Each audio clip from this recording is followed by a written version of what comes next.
My name is Steve Sherman, and I'm from Cape Town, South Africa. And I run a STEAM-based NGO where we make math, science, technology, engineering, coding, robotics, space, anything that is remotely sciencey. That's what we do. Welcome to the show. This is not your first ISTE, right? I think it's about number 6 or 7. Okay. All right. How was the travel from South Africa here? Well, generally, I don't come straight to ISTE. I travel to the US via New York, and I go visit schools and do some shows at the Museum of Mathematics.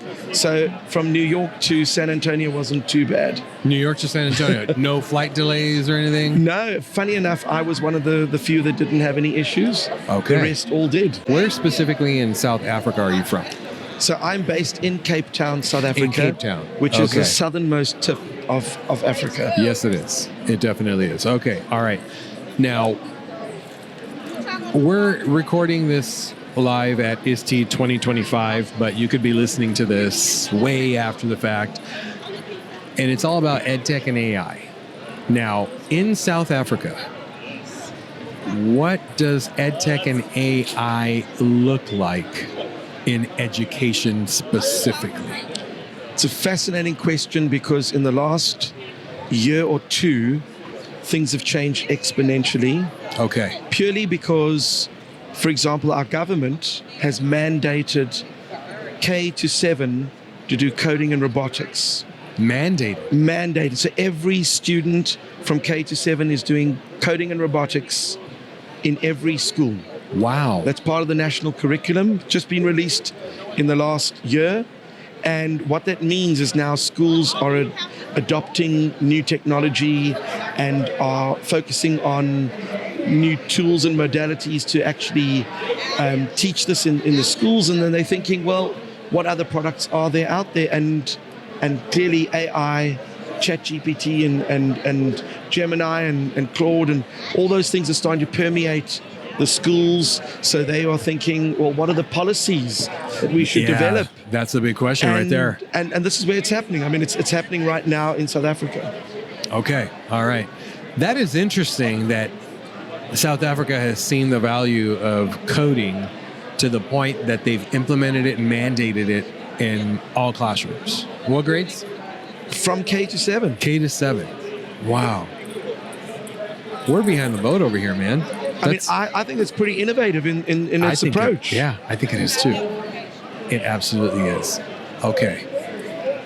Now, what are the prevalent AI and EdTech tools that are being used in the campuses which you support? So I teach in about 30 campuses. Okay. And I would say I'm starting to introduce certain platforms that they've never seen before. Okay. So for example, Brisk. Some schools know about Magic AI and School AI, and some of the programs lend themselves to American standards as opposed to South African standards.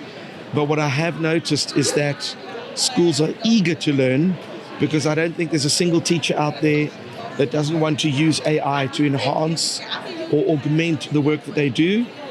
And they also realize their students are using ChatGPT to fill out essays and reports and things, and that's become an issue. So now how do you check how many students are doing the work or getting AI to do the work? Okay. So that kind of leads into another question, which is, what is, you guys are seeing that a lot, like the whole cheating and all that. I don't call it cheating. I know, it's research and development. How many parents are doing essays for their kids at home? Yeah.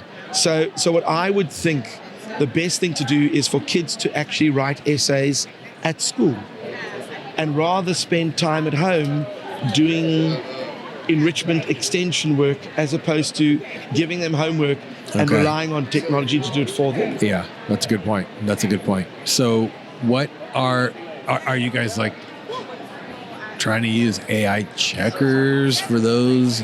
Like, what is your protocol for, I think a student might have the assistance of AI in this particular essay or question or prompt or what have you, and are there policies for plagiarism in the schools and the buildings? Great question. A lot of schools are either Google or Microsoft, or they are non-affiliated, but they are using technology that does do some checking of the digital work that is submitted. All right. Because if I go and use AI and I print out my essay and I bring it to school, then you would need to feed that in and then obviously check it. Yeah. But let me tell you, a teacher knows when a student is using language that is beyond their regular scope, and they can tell when it's just too crisp and too perfect. Yeah. They know. They know. I call it the sniff test. If it's you could smell AI somewhere in the vicinity. You know it. I mean, if you know right your away. students well, it should be pretty obvious that is not their style of writing, but then we as teachers need to pick up our game and form different types of assessments so that AI isn't the core tool that does the work, but the student. So we have to find innovative ways of rephrasing the content that we are testing and assessing the students on. Absolutely. It's funny you say that, because if you go back to 2022 when AI first kind of came out behind the curtain, it was, with ChatGPT and some of the other big large language models, Google Bard. I'm not sure if you remember that one, Google Bard. But it was all about AI usage and everything. And now it's about AI literacy. We're taking a step back and making sure our students know what to do, what not to do, and how to ethically use AI. Where are you guys, at least in the 30 schools, the 30 campuses that you support?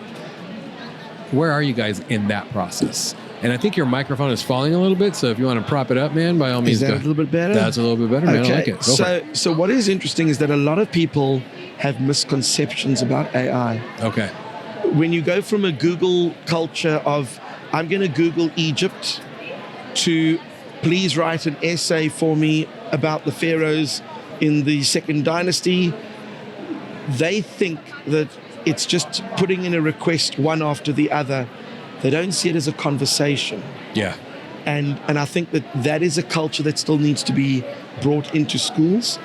Prompts and understanding chatbots and the way the conversation can grow.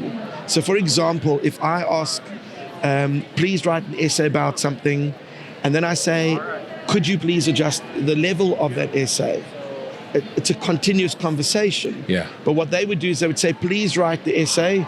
And then they would go, please write an essay, but this time make it a third grade level. Yeah. So they're asking a separate request as opposed to seeing it as a continuous conversation. They're asking a series of questions rather than creating an authentic prompt. Correct. And the prompts, there's a lot of theory and science that goes into prompts.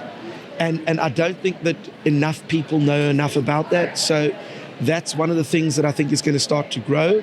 I'm starting to see it now. Way more workshops being offered through the Microsofts and the Googles. But now private content providers are saying, let's see if we can upskill all these teachers and show them how to do proper prompts. Yes, absolutely. So since 2022, what has the AI rollout been in the schools and the districts that you work with? Was it, and it happened here's kind of what happened in many districts here in the United States across the country is they opened it, some districts opened it wide open to staff and faculty. Some even opened it up to all students.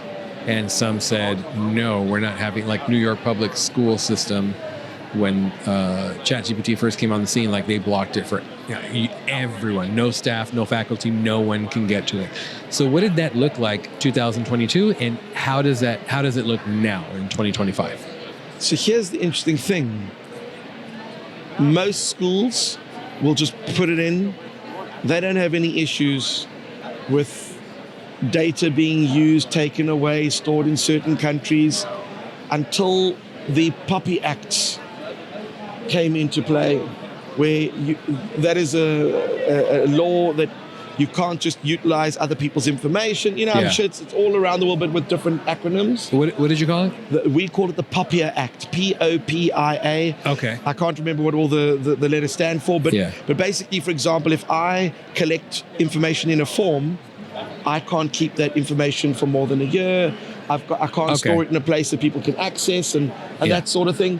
And where it got interesting is that when that came into play, schools were saying, well, hold on, if we're using AI, is it collecting information off our school website, as in private details of students and storing that? So now they've become a little bit more savvy, and we're starting to see a lot of the AI products are starting to market themselves as we adhere to very strict guidelines with regards to access to information, and we leave it on your server, we don't take it off, and that sort of thing. Yeah, companies are now starting to sign those data privacy agreements and being compliant with, at least here in the States, with HIPAA, COPA, FERPA, all those different acts.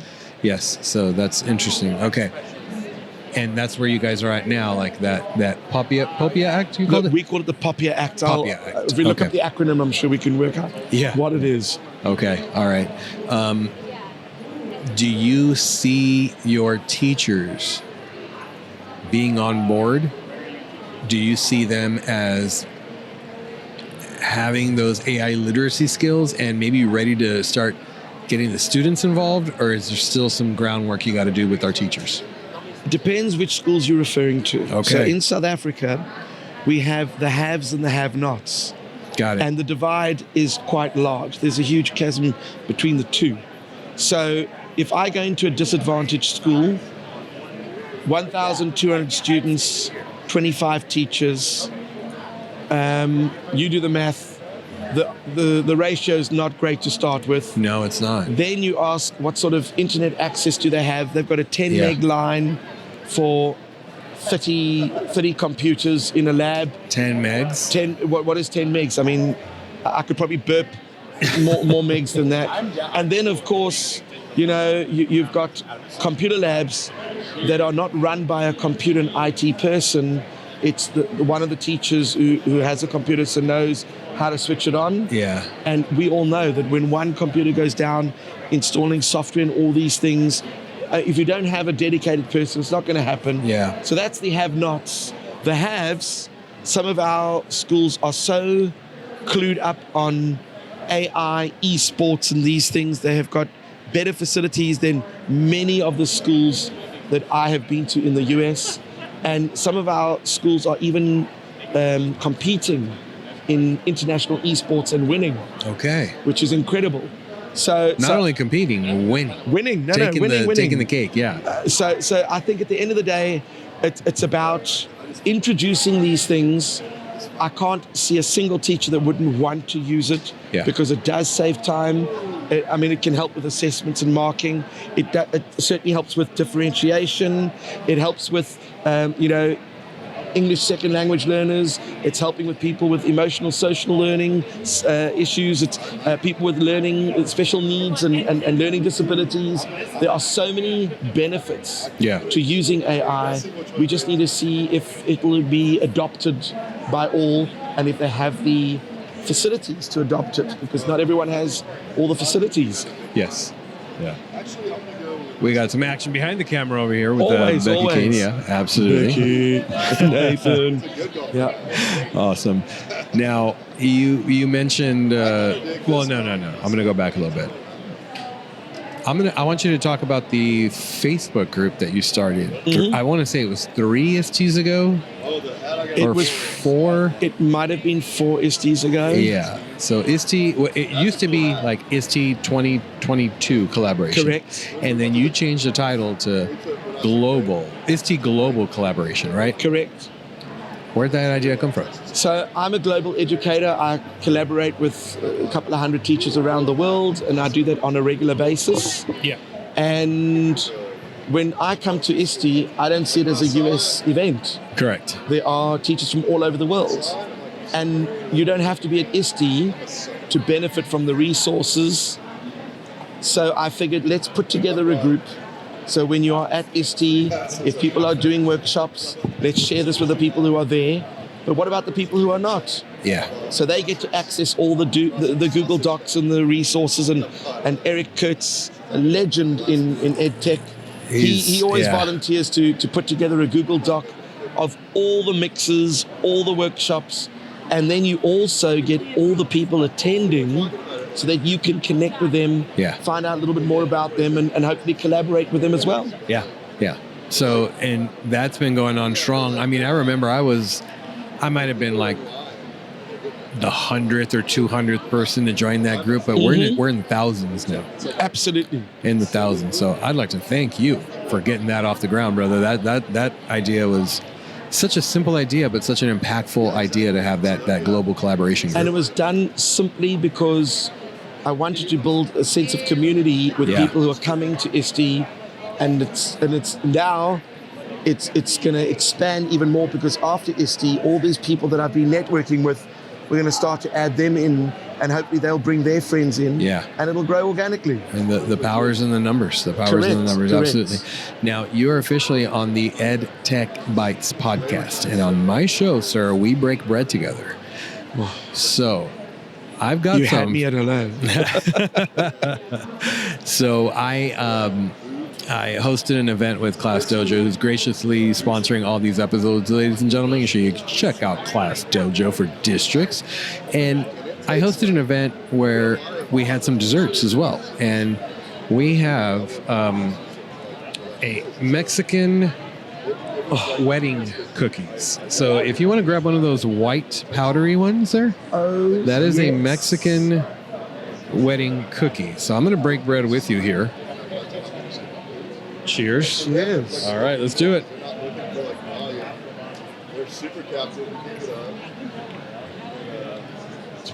I'll get married again. I'll go to the wedding. It's like a shortbread and donut had a kid together. That's what it is. Shortbread donut with just a little powdered sugar.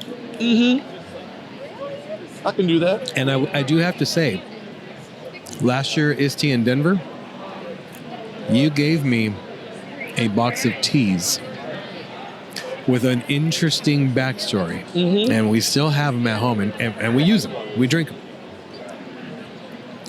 Was it the rooibos tea? Yes. Oh. So, for those people who don't know the background of the tea, give us like the 1 minute, what is it and what is it made from?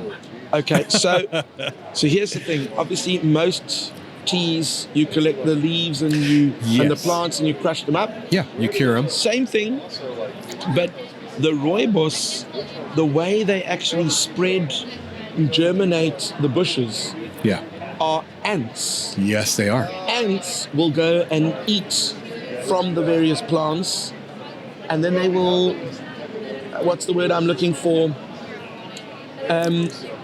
Expel. There you go. Those seeds wherever they need to go, and then of course they grow into the trees. And the rooibos plant, when you drink that tea, it's got a unique taste to it. You can smell it. It's got a very nice scent. There's no caffeine in it. Correct. And it makes a great iced tea with lemon as well. You got to try that one out. Yeah. We actually cold brew it. Oh, do you? Yeah. Then, I have then a you're cold doing brewer it right as well. Yeah, so I cold brew it, and it's very refreshing. And a little goes a long way with those tea bags. Correct. Yeah. But I tried explaining the history behind it and that, and how it's processed to my wife, and when she heard ants and that, she was like, "Oh, this is made." She thought it was ant legs, but the misconception is that it might be made from ants, which is not. Or the product that comes out of ants. That's not. It's just how they spread the seeds and germinate. Correct. The plants. Yeah. So we still have that. Every time I open the pantry and see it, I think of you. I love it. All right. Sounds good, man. So, being that you are in San Antonio, what has been your favorite meal so far? I'm not going to kid. Last night we went to a Mexican restaurant. Okay. I don't know what it was called, but I had some of the best food ever. And then we had pina coladas. Okay. That were I'll probably go back there again tonight. Okay, you do that. It was that good. You owe it to yourself. Well, Mexican food. Seriously, they've got something right there. They got the memo. Yeah. They definitely got the memo. Yeah, and just be careful. 'Cause, before you know it, you're going to be like, my pants don't fit. What's going on? No, that happened long ago. I've now just stopped caring. Oh, man. Well, it was a pleasure. How can people connect with you? So we have a website, livingmaths with an S at the end, Correct. .com. And we're doing a lot of cool stuff that educators around the world can join in on. Yeah. So, for example, in September, I'm bringing an astronaut out to Cape Town. I saw that. And we will then be hosting an online Zoom, and teachers can join in, and the kids get to ask questions. It's like a space camp thing. Well, no. You have an actual space camp. tour where we're taking the astronaut round South Africa. We visit schools and do public talks. But I like to do online stuff to include a global audience as well. Okay. All right. So livingmaths with an S.com. That's all the right. one. Sounds good, brother.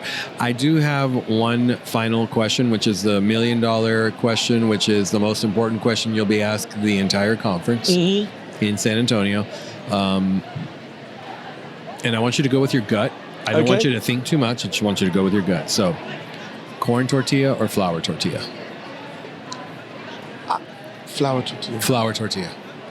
When I had a flour tortilla last night, it was so good, but it reminded me of Mexican naan bread.